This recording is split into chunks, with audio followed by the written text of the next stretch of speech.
Hi everyone, welcome back. In today's video, I will help you navigate my most favorite city in the world, and that is New York. So, if you have an upcoming trip to the city, by all means stick around.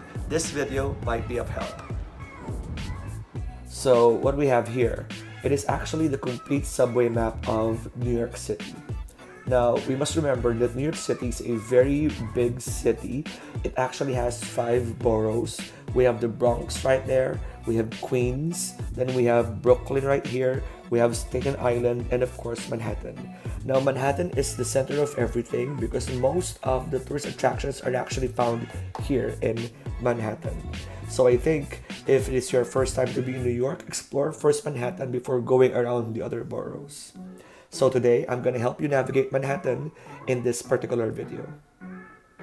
In this video, I'm going to assume that you are not from Manhattan. It means either you're from other boroughs or other states in America. So the first thing that you must know would have to be your entry points. Like where would your buses or your trains would lead you to? Now, if you're from New Jersey, most likely you'll be in here. Your entry point is the Port Authority bus terminal on 42nd Street. Or also, you could be here at the Penn Station. Or you can also be here at the Grand Central Station. So it means, my friends, these are the 3 major entry points to the city. So friends, first things first. 2 words that you need to know.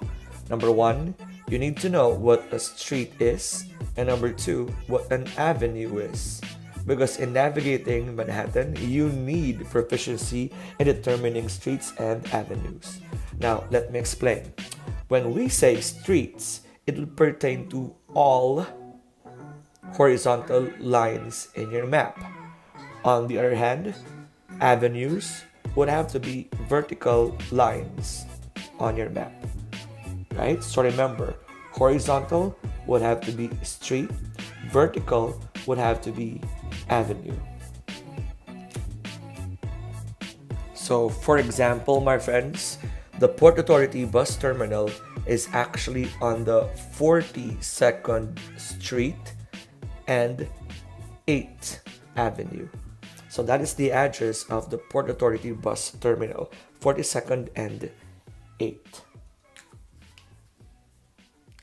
Let us now begin our tour.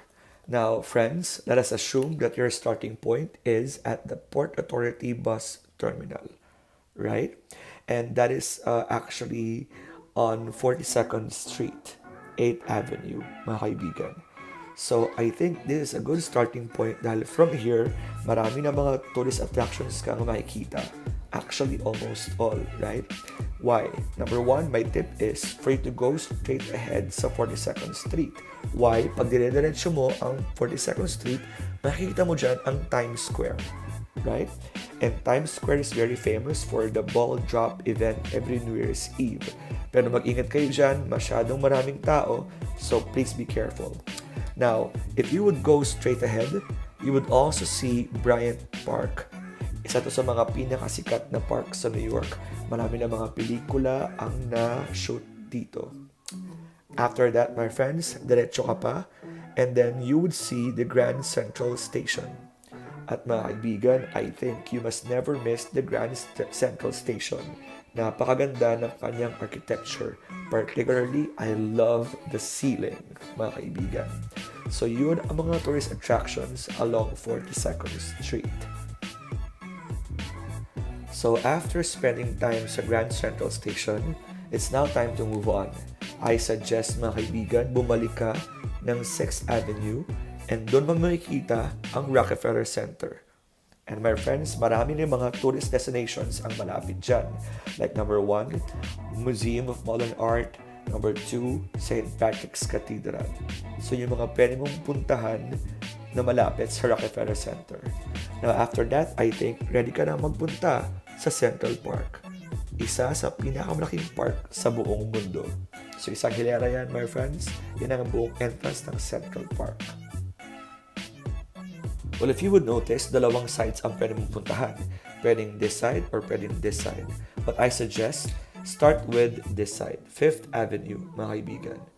Now, some people would call this as the Museum Mile. Why, my friends? For the exact same reason. Kasi most of the museums are actually here.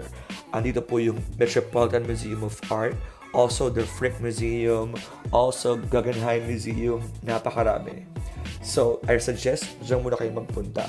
Then afterwards, if you still have the energy to walk, I suggest lakarin nyo patawid ng Central Park.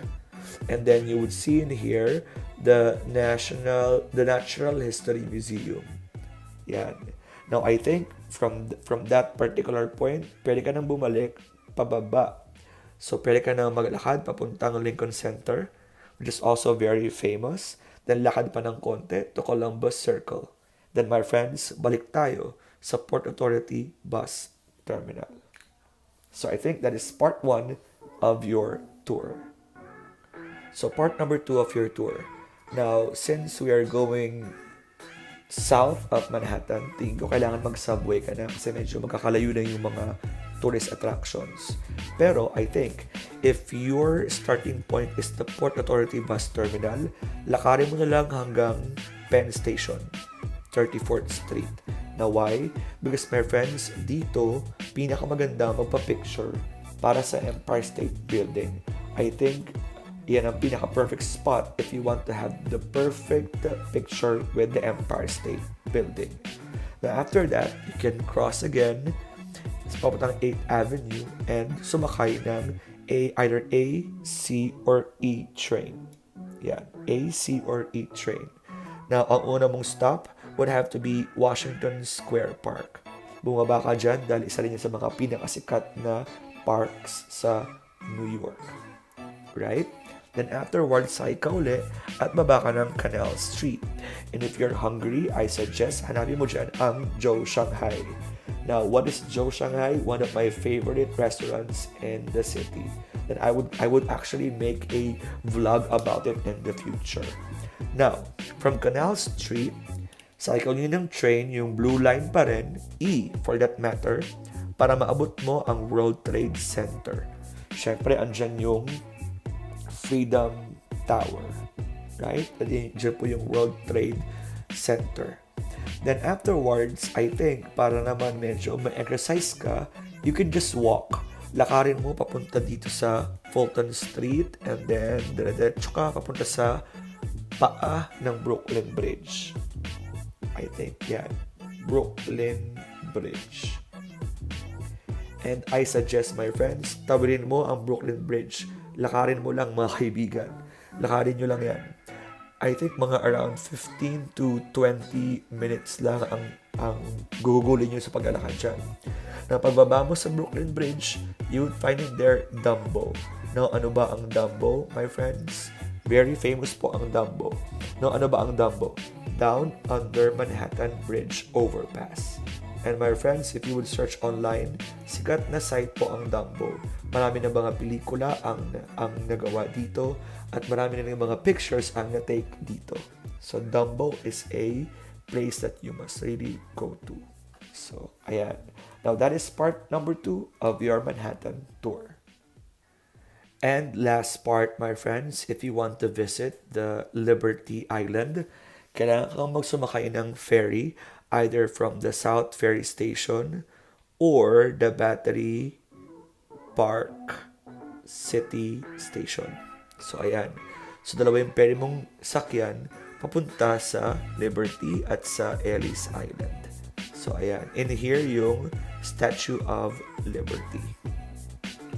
So, there you have it. So, there you have it, guys. Thank you for watching and I hope you enjoyed the video. See you next time. Bye, everybody.